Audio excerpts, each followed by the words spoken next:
ಆತ್ಮೀಯರೇ, ತಮಗೆಲ್ಲ ಸ್ವಾಗತ. ಇಲ್ಲಿ ಭಾಜ್ಯ ಸಂಖ್ಯೆಗಳು ಮತ್ತು ಅವಿಭಾಜ್ಯ ಸಂಖ್ಯೆಗಳು, ಇದಕ್ಕೆ ಇಂಗ್ಲೀಷ್ನಾಗ ಭಾಜ್ಯ ಸಂಖ್ಯೆಗಳಿಗೆ ಡಿವಿಸಿಬಲ್ ನಂಬರ್ಸ್, ಕಾಂಪೋಸಿಟ್ ನಂಬರ್ಸ್ ಅಂತ ಕರೀತಾರೆ.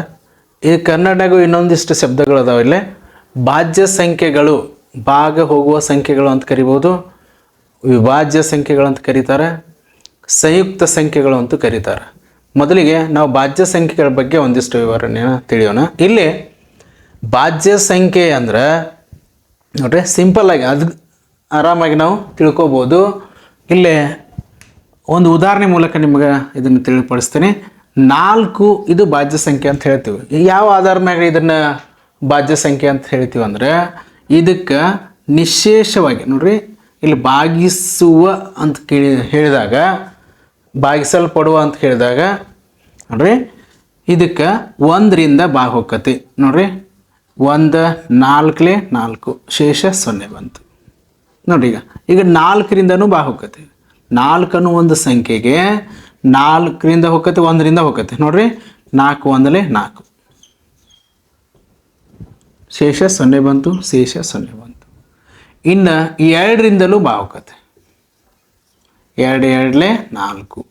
ಈ ರೀತಿ ನೀವು ಅರ್ಥ ಮಾಡ್ಕೊಳ್ಳೋದು ಹೆಂಗಪ್ಪ ಅಂದ್ರೆ, ಒಂದು ಸಂಖ್ಯೆಗೆ 1ರಿಂದನೂ ನಿಶೇಷವಾಗಿ ಅಂದರೆ 0 ಭಾಗಿಸಿದಾಗ ಶೇಷ 0 ಬರ್ತೈತಿ. ಈಗ 4ರಿಂದನೂ ಭಾಗಿಸಿದಾಗ ಶೇಷ 0 ಬರ್ತೈತಿ. 1 ಮತ್ತು 4 ನೋಡ್ರಿ, 4ರದ ನೋಡತ್ತೀವಿ ನಾವು. 4 ಯಾವ ಸಂಖ್ಯೆ ಅಂತ ನೋಡಕತ್ತೀವಿ. 4ಕ್ಕೆ 1ರಿಂದ ಭಾಗಿಸಿದ್ರಿ, 4ರಿಂದ ಭಾಗಿಸಿದ್ರಿ, ಶೇಷ 0 ಬಂತು. 1 ಮತ್ತು ಅದೇ ಸಂಖ್ಯೆಯಿಂದಲೂ ಭಾಗ ಹೋಯಿತು. ನೆಕ್ಸ್ಟ್ ಇನ್ನು 2ರಿಂದನೂ ಭಾಗ ಹೋಗ್ತೈತೆ ನೋಡ್ರಿ. 2ರಿಂದ ಭಾಗಿಸ್ತೀರಿ, 4ಕ್ಕೆ 2ರಿಂದ ಭಾಗಿಸ್ತೀರಿ, 2 2 4 ಶೇಷ 0 ಬಂತು. 4ರಿಂದ ಭಾಗ ಹೋಗುವಂಥ ಸಂಖ್ಯೆ ಅಂದರೆ ಭಾಗಿಸುವ ಸಂಖ್ಯೆ. 4ಅನ್ನು ಭಾಗಿಸುವ ಸಂಖ್ಯೆಗಳು ಯಾವ್ಯಾವ ಅದು ರೀ? ಹಂಗಾದ್ರೆ 1 2ರಿಂದ ಭಾಗಿಸ್ಬೋದು, 4ರಿಂದ ಅಂದರೆ ನಿಶೇಷವಾಗಿ ಭಾಗಿಸ್ಬೋದು. ಹಾಗಾದ್ರೆ 2ಕ್ಕಿಂತ ಹೆಚ್ಚು ಅಪವರ್ತ, ಇದಕ್ಕೆ ಇದನ್ನು ಹೇಳ್ತಾರೆ 2ಕ್ಕಿಂತ, ಇವಕ್ಕೆ ಅಪವರ್ತನಗಳು ಅಂತೂ ಕರಿತಾವೆ. ಅಪವರ್ತನಗಳು ಅಂದ್ರೆ ಏನು? ಅದಕ್ಕೆ ಇನ್ನೊಂದು ಕಾನ್ಸೆಪ್ಟ್ ಐತಿ, ಹೇಳ್ತೀನಿ. ಈಗ ಇಲ್ಲಿ ವಿಷಯ ಬಂದೈತೆ ಅಂತ ಹೇಳಕತ್ತೇನೆ ರೀ. 4ಕ್ಕೆ 1ರಿಂದ ಭಾಗಿಸ್ಬೋದು, 4ಅನ್ನು 2ರಿಂದ ಭಾಗಿಸ್ಬೋದು, 4ರಿಂದ ಭಾಗಿಸ್ಬೋದು. ಹಾಗಾದ್ರೆ ಡೆಫಿನಿಷನ್ ಮತ್ತು ಮರಿಬಾರ್ದು. 1 ಮತ್ತು ಅದೇ ಸಂಖ್ಯೆಯನ್ನು ಬಿಟ್ಟು, 1 ಮತ್ತು ಅದೇ ಸಂಖ್ಯೆ ಅಂತೂ ಯಾವುದೇ ಸಂಖ್ಯೆಗೆ ಭಾಗ ಹೋಗೇ ಹೋಗ್ತದೆ. ಅದನ್ನು ಬಿಟ್ಟು ಬೇರೆ ಸಂಖ್ಯೆಗಳಿಂದಲೂ ಭಾಗ ಹೋಗುವಂತಾರೆ. 2ರಿಂದ ಭಾಗ ಹೋಗತ್ರಿ. ಈ 2ರಿಂದ ಭಾಗ ಹೋತು, ಎಕ್ಸ್ಟ್ರಾ ಒಂದು 2 ಬಂತಿಲ್ಲ, ಇದಕ್ಕೆ ಭಾಜ್ಯ. 4ಅನ್ನು ಭಾಜ್ಯ ಸಂಖ್ಯೆ ಎನ್ನುವರು. ಇದು 4 ಭಾಜ್ಯ ಸಂಖ್ಯೆ. ಹಾಗಾದರೆ ಡೆಫಿನಿಷನ್ ಮತ್ತೊಮ್ಮೆ ನೋಡ್ರಿ. ಒಂದು ಸಂಖ್ಯೆಯನ್ನು ನಿಶೇಷವಾಗಿ ತನ್ನಿಂದ ಮತ್ತು 1ರಿಂದ ಬಿಟ್ಟು ಉಳಿದ ಯಾವುದೇ ಒಂದು ಸಂಖ್ಯೆಯಿಂದಲೂ ಹೋದರೆ, ಒಂದೇ ಸಂಖ್ಯೆ ಅಂತಲ್ಲ, ಬೇರೆ ಸಂಖ್ಯೆ ಎಷ್ಟು ಬೇಕು ಅಷ್ಟು ಸಂಖ್ಯೆಯಿಂದ ಭಾಗ ಹೋಗ್ಬೋದು. ಕನಿಷ್ಠ ಒಂದು ಸಂಖ್ಯೆಯಿಂದವರು ಎಕ್ಸ್ಟ್ರಾ 1 ಮತ್ತು ಅದೇ ಸಂಖ್ಯೆಯನ್ನು ಬಿಟ್ಟು ಬೇರೆ ಸಂಖ್ಯೆಗಳಿಂದಲೂ ಭಾಗ ಹೋಗುವಂಥ ಸಂಖ್ಯೆ ಆಗಿದ್ದರೆ ಅದಕ್ಕೇನಂತಾರೆ? ಭಾಜ್ಯ ಸಂಖ್ಯೆಗಳು ಅಂತ ಕರೀತಾರೆ. ಭಾಜ್ಯ ಸಂಖ್ಯೆಗಳು, ಇದು ಡೆಫಿನಿಷನ್. ಇದಕ್ಕೆ ಕೆಲವು ಲಕ್ಷಣಗಳು ಅದಾವೆ. ಏನವು ಲಕ್ಷಣಗಳು ನೋಡ್ರಿ.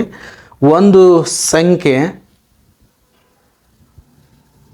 ತನ್ನಿಂದ ಮತ್ತು 1ರಿಂದ ಅಷ್ಟೇ ಅಲ್ಲದೆ ಬೇರೆ ಸಂಖ್ಯೆಗಳಿಂದಲೂ ಭಾಗ ಹೋಗುತ್ತದೆ. 1 2ಕ್ಕಿಂತ ಹೆಚ್ಚು ಅಪವರ್ತನಗಳನ್ನು ಹೊಂದಿರ್ತಾವೆ. ಭಾಜ್ಯ ಸಂಖ್ಯೆಗಳು 2ಕ್ಕಿಂತ ಹೆಚ್ಚು, 2 ಅಷ್ಟೇ ಇರೋಂಗಿಲ್ಲ, 2ಕ್ಕಿಂತ ಹೆಚ್ಚು ಇರ್ತಾವೆ. ಮತ್ತು ಒಂದು ಸಂಖ್ಯೆಯ ಅಪವರ್ತನಗಳು 3 ಇರಬೇಕು, ಮತ್ತು ಬೇರೆ ಸಂಖ್ಯೆಯ ಅಪವರ್ತನ 3 ಇರಬೇಕು ಅಂತೂ ನಿಯಮ ಇಲ್ಲ. 2ಕ್ಕಿಂತ ಹೆಚ್ಚು ಅಪವರ್ತನಗಳು ಹೊಂದಿದ್ರೆ ಆ ಸಂಖ್ಯೆಗಳಿಗೆ ಭಾಜ್ಯ ಸಂಖ್ಯೆಗಳು ಅಂತ ಕರೀತಾರೆ. ಇದು ಇದರ ಲಕ್ಷಣದಲ್ಲಿ ಹೇಳ್ಬೋದು. ನೆಕ್ಸ್ಟ್ ನೋಡ್ರಿ, ಅತಿ ಚಿಕ್ಕ ಭಾಜ್ಯ ಸಂಖ್ಯೆ.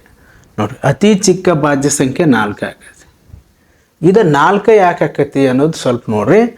1 ನೋಡ್ರಿ, ಪ್ರಾರಂಭದ ಸಂಖ್ಯೆ 0 ಅಂತ ಹೇಳ್ತೇವೆ ನಾವು, ಆದರೆ ಈ 0 ಯಾವುದರಿಂದ ಭಾಗವೆಲ್ಲ ಬಿಟ್ಬಿಟ್ರಿ. 1 ಇನ್ನು 1ರಿಂದ ಮಾತ್ರ ಭಾಗ ಹೋಗತ್ತೆ. ನಮಗೆ ನಿಯಮ ಏನೈತ್ರಿ? ಕನಿಷ್ಠ ಅಪವರ್ತನ 3 ಆದರೂ ಇರಬೇಕಂತ ಐತಿ. ಹಾಗಾದರೆ 1 ಆಗೋದಿಲ್ಲ. 2 ನೋಡ್ರಿ, ಈಗ 2 ಇದರ ಅಪವರ್ತನಗಳು ಬರೀ 2 ಅದಾವೆ. ಇದರ ಅಪವರ್ತನಗಳು 2, 1 ಮತ್ತು 2. 2 ಅದ. ನಮಗೆ ಎಷ್ಟು ಇರಬೇಕಾಗಿತ್ತು? ಕನಿಷ್ಠ 3 ಆದರೂ ಇರಬೇಕು. ಅಪವರ್ತನಗಳ ಸಂಖ್ಯೆ ಕನಿಷ್ಠ 3 ಆದರೂ ಇರ್ತೈತಿ. ಹಾಗಾದ್ರೆ 2 ಇದು ಆಗೋದಿಲ್ಲ. ನೆಕ್ಸ್ಟ್ 3 ಸೇಮ್ ಅದ. ಅಪವರ್ತನಗಳ ಸಂಖ್ಯೆ 2 ಅದಾವು. 1 ಮತ್ತು ಅದೇ ಸಂಖ್ಯೆ, 1 ಮತ್ತು ಅದೇ ಸಂಖ್ಯೆ, 1 ಮತ್ತು ಅದೇ ಸಂಖ್ಯೆಯಿಂದ ಮಾತ್ರ ಇವು ಭಾಗ ಹೊಕ್ಕವು. ಇದಕ್ಕಿದು ಭಾಜ್ಯ ಸಂಖ್ಯೆ ಅಲ್ಲ. ಹಾಗಾದ್ರೆ ನೆಕ್ಸ್ಟ್ ಬರುವಂಥದ್ದು 4. ಆದ್ದರಿಂದ ನಾವು ಹೇಳ್ಬೋದು 4 ಅತಿ ಚಿಕ್ಕ ಭಾಜ್ಯ ಸಂಖ್ಯೆ ಅಂತ ಹೇಳ್ಬೋದು. ಅತಿ ಚಿಕ್ಕ ಭಾಜ್ಯ ಸಂಖ್ಯೆ ಯಾವುದ್ರಿ? 4. ಇನ್ನು ನೆಕ್ಸ್ಟ್ 1 ಅಂಕಿಯೊಳಗೆ ಅತಿ ದೊಡ್ಡ ಭಾಜ್ಯ ಸಂಖ್ಯೆ 9 ಆಕತಿ. 9ಕ್ಕೆ ನೋಡ್ರಿ, 9ಕ್ಕೆ 1ರಿಂದ ಭಾಗ ಹೊಕ್ಕತಿ, 3ರಿಂದ ಹೊಕ್ಕತ್ರಿ ಮತ್ತು 9ರಿಂದ ಹೊಕ್ಕತಿ. ಅತಿ ದೊಡ್ಡ 1 ಅಂಕಿದು ಹೇಳ್ಬೋದು. ಇನ್ನು ಭಾಳಷ್ಟು ನಾವು ಹೇಳ್ಬೋದು. ಇನ್ನೊಂದು ಇಲ್ಲಿ ವಿಶೇಷವಾಗಿ ಇಲ್ಲಿ ತಿಳ್ಕೊಬೋದು ಏನಪ್ಪ ಅಂದ್ರೆ,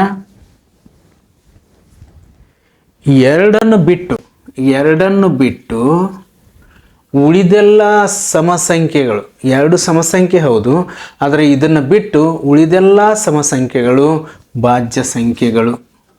2 ಮಾತ್ರ ಅವಿಭಾಜ್ಯ ಸಂಖ್ಯೆ ಐತಿ. ಇದನ್ನು ಬಿಟ್ಟರೆ ಉಳಿದಿದ್ದೆಲ್ಲ ಸಂಖ್ಯೆಗಳು ಭಾಜ್ಯ ಸಂಖ್ಯೆಗಳು. ನೋಡ್ರಿ, 2 ಆದ್ಮೇಲೆ ನೆಕ್ಸ್ಟ್ 4 ಬಂತು, 6, 8, 10 ಎಲ್ಲ ಸಮಸಂಖ್ಯೆಗಳು ಭಾಜ್ಯ ಸಂಖ್ಯೆಗಳು ಆಗಿರ್ತಾವೆ. ಇನ್ನು ಮತ್ತು ಇನ್ನೊಂದು ಪಾಯಿಂಟ್ ಅಂದರೆ, ಇದು 2 ಬಿಟ್ಟಾಯ್ತು. ಇನ್ನು 1 ಬಿಟ್ಟು ಉಳಿದ ಸಂಖ್ಯೆಗಳು, ಉಳಿದ ವರ್ಗ ಸಂಖ್ಯೆ, ಘನ ಸಂಖ್ಯೆಗಳು, ವರ್ಗ ಸಂಖ್ಯೆ ಮತ್ತು ಘನ ಸಂಖ್ಯೆಗಳು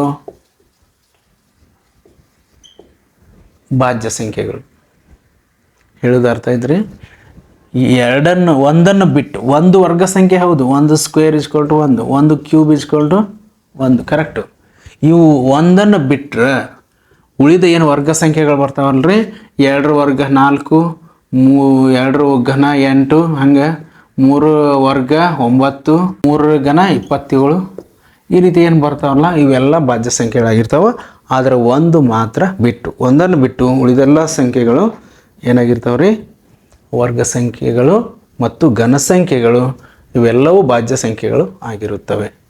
ಇಷ್ಟು ಈ ಭಾಜ್ಯ ಸಂಖ್ಯೆಗಳಲ್ಲಿ ನಾವು ತಿಳ್ಕೊತೀವಿ. ಇದರ ಭಾಜ್ಯತೆ ನಿಯಮಗಳನ್ನು ಹಿಂದಿನ ವಿಡಿಯೋಗಳಲ್ಲಿ ನಿಮಗೆ ತಿಳಿಸ್ಕೊಟ್ಟಿನಿ. ಅಲ್ಲಿ ಆ ವಿಡಿಯೋಗಳನ್ನ ಬೇಕಾದ್ರೆ ನೋಡ್ಬೋದು.